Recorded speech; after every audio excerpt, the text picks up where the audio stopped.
Hey, friends. Here we are from an alternate time and universe this week. Indeed, yes. We've had a whole time and a half. Welcome to the Saturday chat. We're going to clue you in on what we're doing tomorrow for the Sunday shout-out.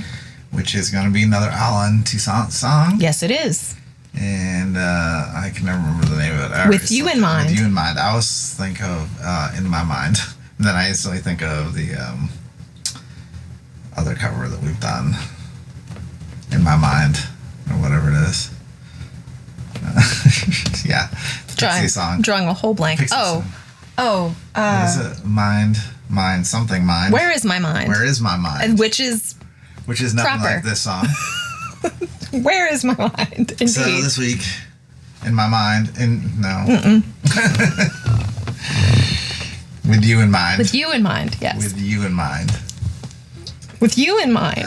The song didn't go where I expected it to go. So truth be told, had not heard the song. Nope. So it was a cold listen the first time I heard Completely unfamiliar with it. It was recommended to us by Danny Jones. Yes. Which we respect quite a bit. He did some engineering on Alan Toussaint's records. Yeah. So he's in the know. Hard to ignore. Like when he recommends a song, you should probably go listen because you've heard a lot of Alan Toussaint. We ran. And I listened, and at first I was like, "Man, this sounds like a Burt Bacharach song." Like the way that he spun the verse, and the piano was very soft, and I was thinking, it's so elevated from the chorus, like, from the verse. It's like a Burt Bacharach song. The chorus is elevated from the verse. Continue. Yeah, so I was like, man, it's like a Bacharach David song, and I was like, wow, it just showed really, like instantly I wanted to do it because I thought it showed the versatility of Alan Toussaint, Indeed, very wide range, and I was like, man, this is like, and I was like, man. But then when it got to the change, like the B section, I was like, oh no, here's the Louisiana. Here's a New Orleans sound. The New Orleans sound came in, and he had the little, kind of funky piano thing going, and the little funk groove kind of came in play. I really like the chorus a lot, like how it hits, and it works. It's like two feelings that are very much not the same, but work really well together. But they also don't work at all together. Because there's a lot of songs that are pretty formulaic. You have a verse, then you go chorus, then you have a verse and a chorus, and maybe a solo or a bridge or something, and then you do another chorus, perhaps a double chorus. No.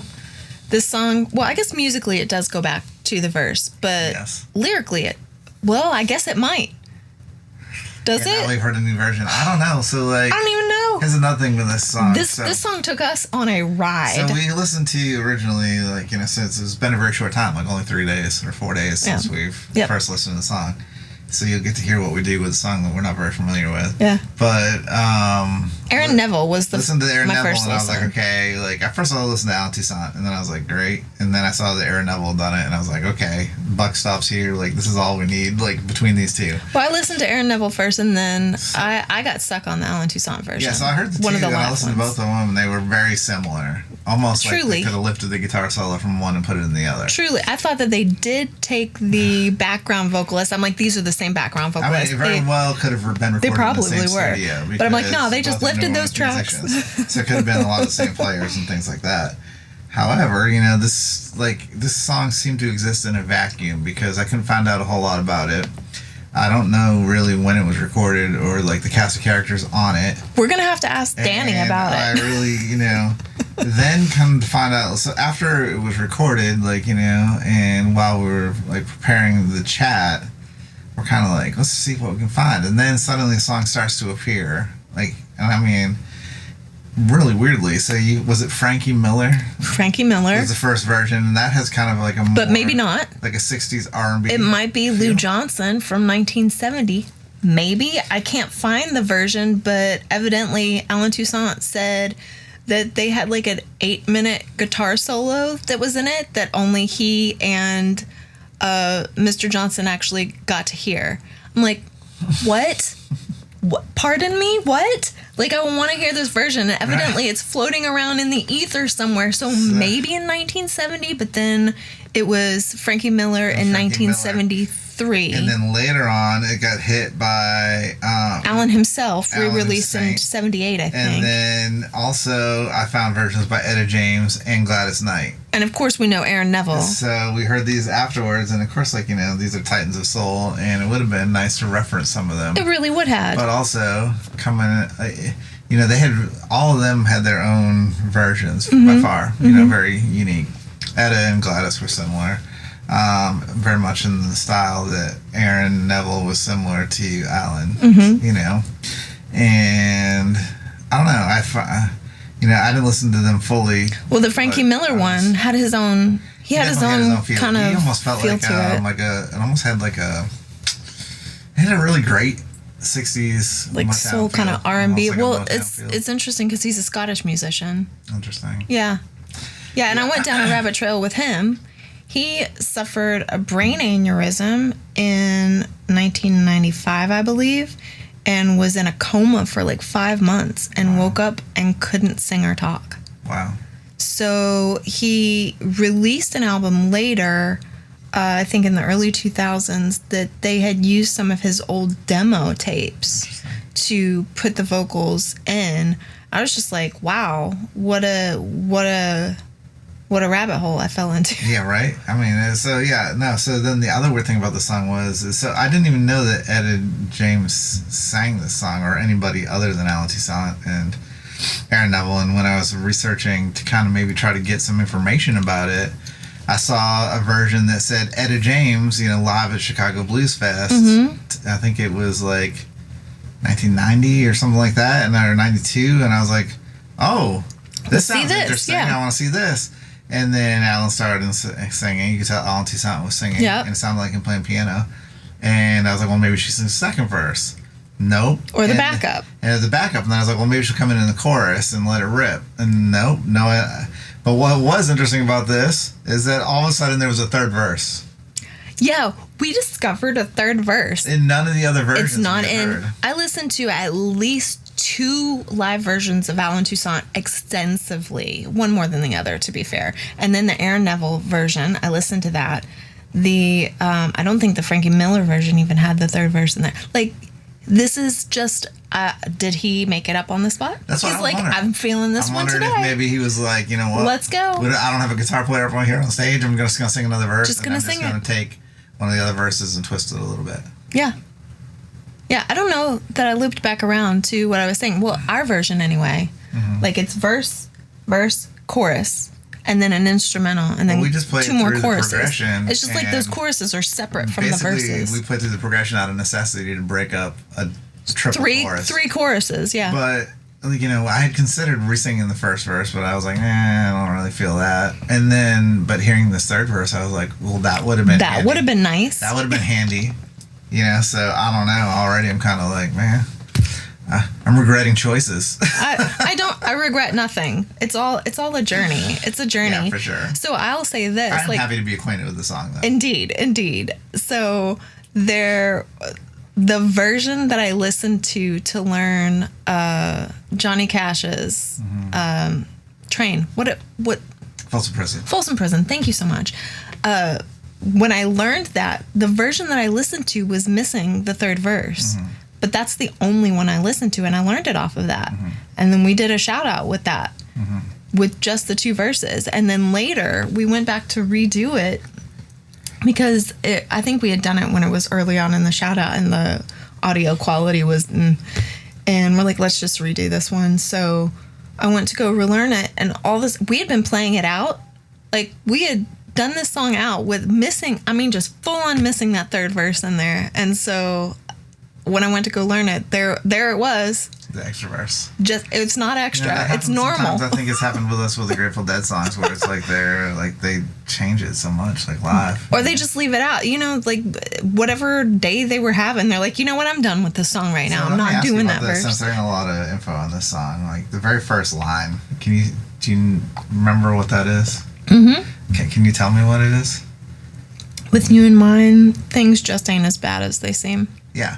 So, like, when I heard the title of the song, With You in Mind, my first impression was it was going to be something other than what it was. So, What did you... I don't know. But with you in mind, things just aren't as bad as they seem. It's funny, like, how I thought it was going to be, like, something that I do for you, but it's actually, like, something that you do for me.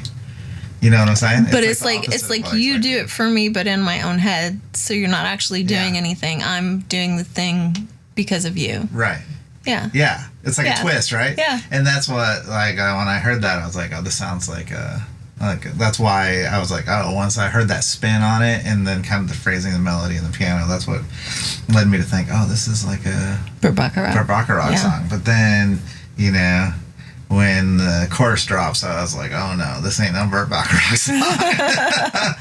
What do you think about the chorus? I thought it was really cool. I like it. It's it's a pretty common chord progression. Of course you go to the chord progression. I'm talking about the lyrics, sir. Oh, I think it's genius. I think it's really great. Like a flower, and like it needs the rain. I mean, it's a very original way of putting it. But the rain can be destructive too. Like if there's too much rain, it can wash it away. That's the thing. But it if you're receiving properly, like if it's giving and you're receiving in the right amounts, then things are really great. It's very well structured, and it's a great metaphor. I think it's talking about balance. The wording is really good, and the balance is really good.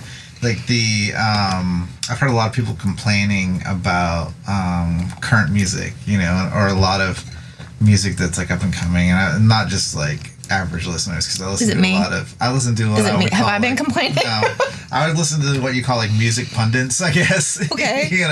That's a great way to put it. Yeah. So because like it's like opinions only matter so much, in life. Music. I mean, we're all just people, politics, peopling around, right? It only can relate as much as it can to me, and but I listen to a lot of music pundits, and they are complaining, or like they're saying how labels are saying, and there's a lot of words that like, the same songs are being written over again. Like I love you like a rose, like using very simple metaphors, or I love you so much I never want to lose you. It's like, this is not that. No. And it's not. So my point was going to be is that it's not that all those things have been used, because like they certainly Alan could have said something that simple. Yes. But he didn't chose not to, so like they were like, because I think a lot of songwriters take the excuse of everyth's already been written, every chord progression's already been used, right. That type of thing. And it's like, no, like even when even then, 50 years ago, 60 years ago, they were writing stuff originally and poetically. Yeah. It wasn't just like they weren't taking like a cop out, So even there's still ways if of saying those things. The thing is, like, even if, just to go to a visual, even if every color imaginable in the spectrum of human consumption has been used to create art with, right? Every color has been used and consumed by our eyes. That doesn't mean that you don't enjoy the process, that you don't enjoy the art that's created from it, and that you don't, as an artist, enjoy making that come to life. So I think as an artist, it's okay to fall back on cliches too. They're cliche for a reason.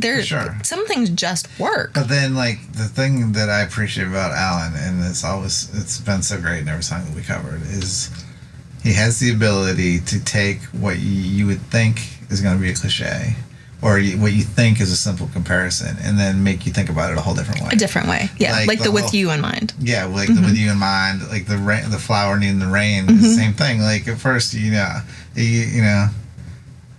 if I was going to say that, I would say I love you like the flower loves the sun.